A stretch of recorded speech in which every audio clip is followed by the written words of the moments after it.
नमस्कार, माझं नाव आहे ऋतुजा.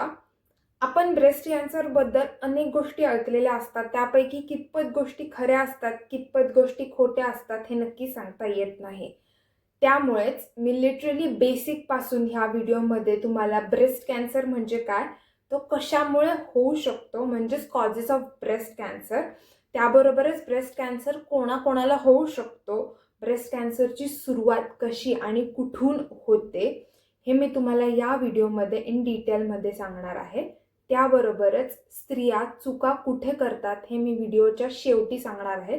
त्यामुळे व्हिडिओ शेवटपर्यंत बघत राहा. वर्ल्ड हेल्थ ऑर्गनायझेशन म्हणजेच हूने केलेल्या रिसर्चनुसार जवळपास जगात 2.3 मिलियन नवीन केसेस अंदाजे ब्रेस्ट कॅन्सरच्या आढळून आल्यात. म्हणजे जवळपास 1 in 20 पैकी एका स्त्रीला तिच्या संपूर्ण आयुष्यामध्ये ब्रेस्ट कॅन्सर होण्याची शक्यताही असते. हे झालं स्टॅटिस्टिक्स. आता आपण बघूयात ब्रेस्ट कॅन्सरची सुरुवात कशी आणि कुठून होते.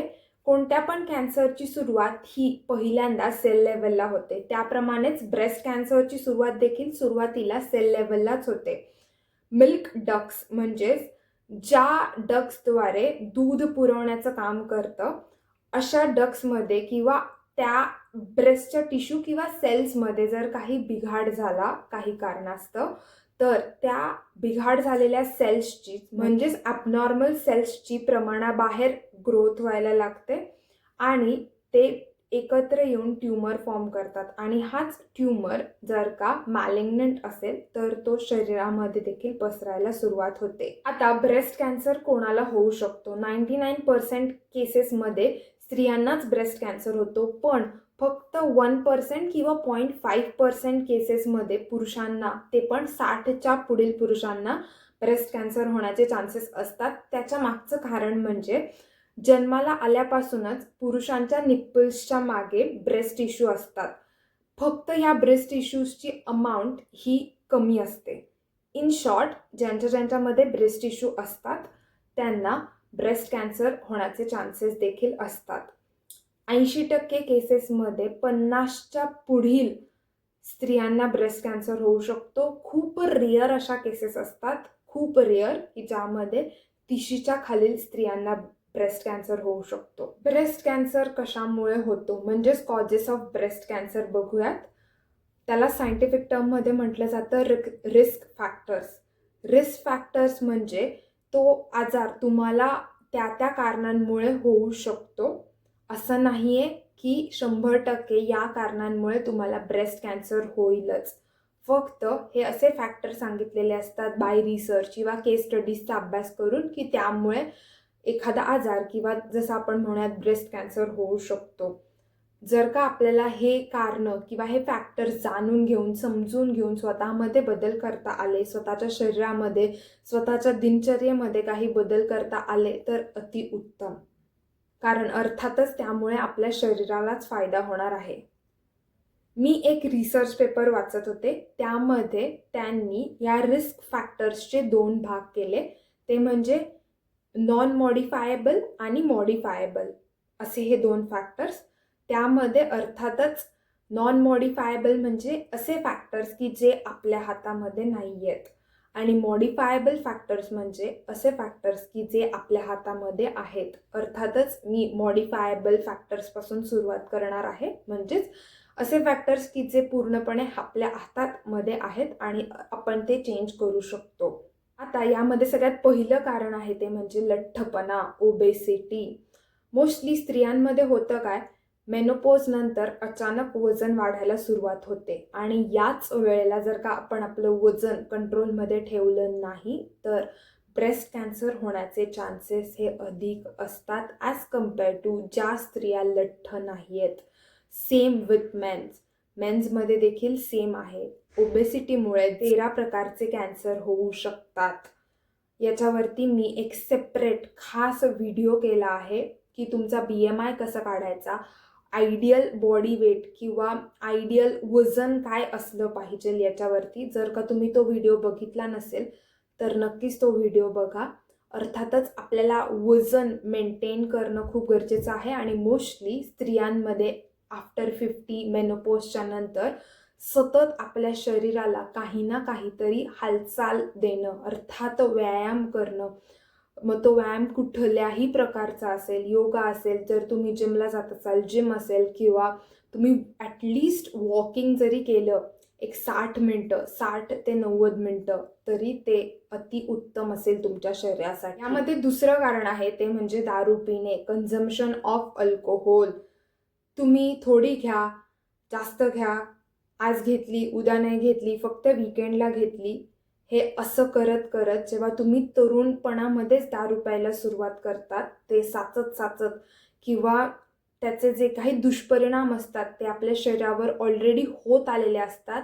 फक्त आपलं जसं जसं वय वाढत जातं 50 नंतर ते ॲटोमॅटिक दारू, तुम्ही सिगारेट पिली असेल त्याचे ॲटोमॅटिक दुष्परिणाम किंवा रिझल्ट्स जे काही असतात ते आपलं वय वाढल्यावरती 50च्या नंतर किंवा 60च्या नंतर ॲटोमॅटिक दिसायला लागतात वेगवेगळ्या आजारांच्या रूपातून. आता ब्रेस्ट कॅन्सर आणि दारूचा संबंध कसा आहे मी तुम्हाला सांगते. जेव्हा तुम्ही दारू पितात यामध्ये होतात दोन गोष्टी. त्यामध्ये पहिली गोष्ट म्हणजे तुमची इस्ट्रोजनची लेवल, जे की खूप महत्त्वाचं हार्मोन आहे स्त्रीच्या शरीरातलं. इस्ट्रोजनची लेवल ही सतत वाढत असते. आणि दुसरं कारण म्हणजे शरीरामध्ये एक्सेस फॅट जमा होतात आणि अर्थातच याचा संबंध लठ्ठपणाशी येतो. हे सगळं इंटरकनेक्टेड आहे एकमेकांशी. अर्थातच आपलं शरीर, आपले सेल्स, नर्व हे सगळे एकमेकांशी इंटरकनेक्टेड आहेत. तसंच ॲटोमॅटिक तुमच्या शरीरामध्ये फॅट्स जमा व्हायला लागले की तुमची चरबी वाढणार, चरबी वाढली की लठ्ठपणा वाढत जाणार.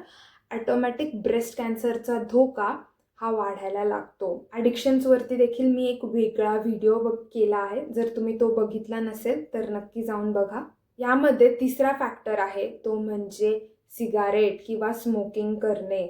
जर का तुम्ही सिगारेट, तंबाखू, गुटखा हे पदार्थ बाय रिसर्च प्रूव्ह झालेले आहेत की हे कार्सिनोजन्स आहेत. कार्सिनोजन्स म्हणजे असे पदार्थ की ज्यामुळे तुम्हाला कॅन्सरचा धोका वाढू शकतो.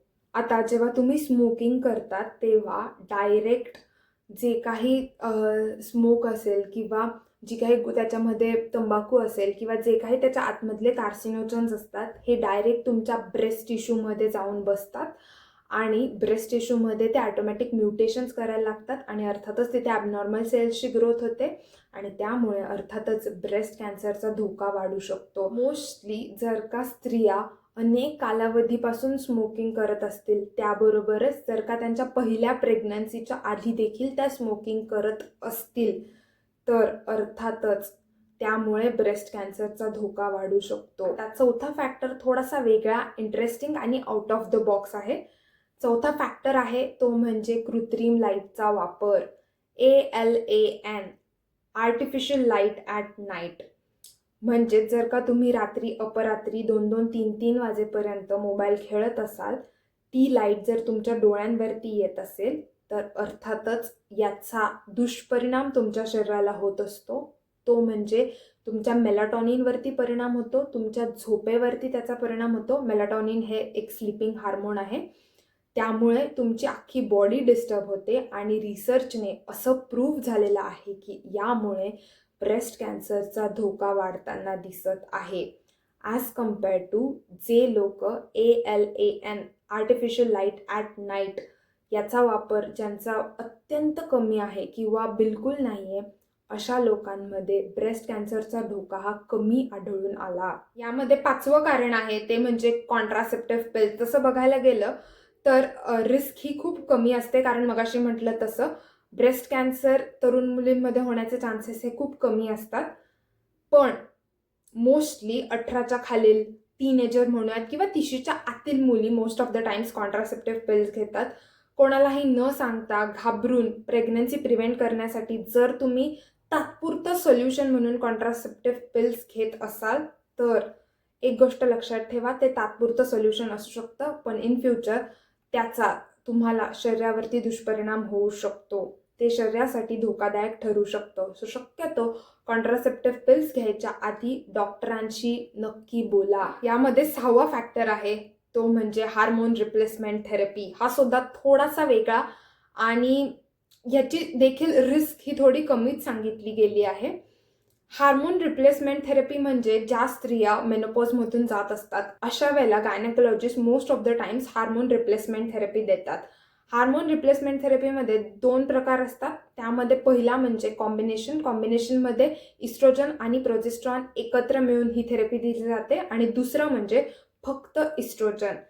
आता यामध्ये जेव्हा तुम्ही कॉम्बिनेशन HRT देतात हार्मोन रिप्लेसमेंट थेरपी, त्याचे चान्सेस हे अधिक असतात ॲज कम्पेअर टू जर तुम्ही फक्त इस्ट्रोजन देत असाल तर. जेवढं तुम्ही HRT हार्मोन रिप्लेसमेंट थेरपी जास्त घेत जाल तशीच risk for the breast cancer ही वाढत जाते.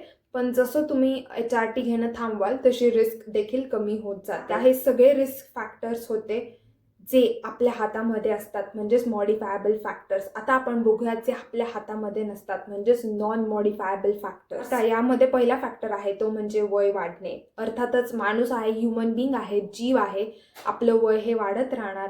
आपण एका पॉईंटला येऊन वयस्कर तर होणारच. त्यामुळे 50च्या पुढील स्त्रियांमध्ये ब्रेस्ट कॅन्सरचं प्रमाण हे अधिक दिसून येतं. मासिक पाळी चालू झाली, पिरियड्स चालू झाले म्हणजे ते एका पॉईंटला येऊन थांबणार, मेनोपॉज चालू होणार. त्यामुळे मेनोपॉज चालू झाला की अनेक शरीरामध्ये बदल घडत असतात. त्यामुळे ब्रेस्ट कॅन्सरचे चान्सेस देखील हाय व्हायला लागतात. आता दुसरा फॅक्टर आहे तो म्हणजे अनुवंशिकता. खूप रेअर केसेसमध्ये असं होतं, जर आजीला असेल, आईला असेल, बहिणीला असेल तर नेक्स्ट जनरेशनमध्ये ब्रेस्ट कॅन्सर कॅरी फॉरवर्ड होऊ शकतो. पण या केसेस अगदी खूप रेअर असतात. पण जर का तुम्ही तुमची लाईफस्टाईल प्रॉपर मेंटेन ठेवली तर ते देखील चान्सेस ॲटोमॅटिकली कमी होतात. तिसरा फॅक्टर थोडासा वेगळा आणि आउट ऑफ द बॉक्स आहे. तुमचं वय काय होतं जेव्हा तुम्हाला पिरियड्स चालू झाले आणि मेनोपॉज चालू झाला तेव्हा तुमचं वय काय होतं? जर तुम्ही 12 वर्षाच्या खाली असताना तुम्हाला पिरियड्स चालू झाले असतील, म्हणजेच खूप तरुण वयात तुम्हाला पिरियड्स चालू झाले असतील तर, आणि दुसरं म्हणजे 55 वयाच्या पुढे जर तुम्हाला मेनोपॉज चालू झाला असेल तर हे एक कारण किंवा हे एक रिस्क फॅक्टर म्हटला जातो ब्रेस्ट कॅन्सर होण्याच्या मागचं. अर्थातच इस्ट्रोजनचं सिक्रेशनचं प्रमाण किंवा इस्ट्रोजन आपल्या शरीराच्या संपर्कामध्ये अनेक कालावधीसाठी आलेला असतो. त्यामुळे असं म्हटलं जातं की ब्रेस्ट कॅन्सर होण्याचे चान्सेस हे अधिक असतात. अर्थातच हे आपल्या हातामध्ये नाही आहे. आता हे होते काही फॅक्टर्स. अजूनही अनेक फॅक्टर्स आहेत की ज्यावरती अजून देखील रिसर्च चालू आहे.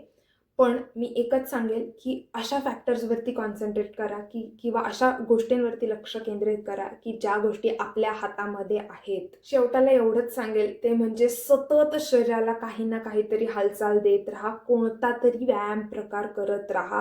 जिम असेल, योगा असेल किंवा तुम्हाला एखादा खेळ आवडत असेल किंवा काहीही, किंवा वॉकिंग जरी तुम्ही 1 ते 1.5 तास केलं तरी अतिउत्तम. तरुण वयात जर तुमच्या शरीराला व्यायामाची सवय लागली तर वयस्करपणामध्ये तुम्हाला ते जड जाणार नाही. आणि दुसरा फॅक्टर तो म्हणजे सगळ्यात महत्त्वाचा, रेग्युलर हेल्थ चेकअप किंवा रुटीन हेल्थ चेकअप. 30च्या पुढे असाल तर कंपल्सरी 30 ते 50च्या वयोगटातील महिला असतील किंवा पुरुष असतील, कंपल्सरी आपल्या शरीराचं वर्षातून एकदा हेल्थ चेकअप करणं खूप महत्त्वाचं आहे. आणि जर तुमचं वय हे 50च्या किंवा 60च्या पुढे असेल तर कंपल्सरी वर्षातून 2दा म्हणजे 6-6 महिन्यातून एकदा बॉडी हेल्थ चेकअप, फुल बॉडी हेल्थ चेकअप करणं खूप महत्त्वाचं आहे. जर का तुम्हाला पूर्ण व्हिडिओमधून एक पॉईंट घेऊन जायचा असेल तर मी म्हणेल नक्कीच तो हा घ्या की तुमच्या शरीराचं रुटीन हेल्थ चेकअप करायला चालू करा. अर्थातच जेव्हा तुम्ही फुल बॉडी चेकअप करतात तेव्हा अर्थातच तुमचं स्क्रीनिंग केलं जातं, मॅमोग्राफी केली जाते. मॅमोग्राफीमध्ये तुमच्या ब्रेस्टचं प्रॉपर चेकअप देखील केलं जातं. म्हणून शरीराचं रुटीन हेल्थ चेकअप करणं खूप महत्त्वाचं असतं. आजार झाल्यावरच डॉक्टरांकडे पळण्याच्या पेक्षा आजार होऊ नये याच्यासाठी काय काय केलं पाहिजे, म्हणून म्हटलं जातं prevention is always better than cure. आजार होऊ नये त्याच्या आधीच जी काही दक्षता घ्यायची असते ती घेणं खूप गरजेचं आहे. मोस्टली स्त्रियांमध्ये होतं काय, त्या कंटिन्युअसली इतरांसाठी, फॅमिलीसाठी राबत असतात. त्या स्वतःच्या शरीराकडे बिलकुल लक्ष देत नाही, स्वतःच्या शरीराकडे पूर्णपणे दुर्लक्ष करतात. आणि जसं जसं त्यांचं वय वाढत जातं ॲट द एंड नंतर वयस्कर झाल्यावरती वेगवेगळे आजार डोकं वर काढायला लागतात.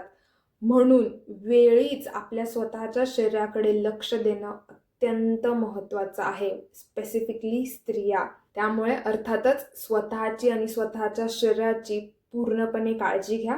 थँक्यू सो मच पूर्ण व्हिडिओ बघितल्याबद्दल and God bless you with good health, wealth and prosperity.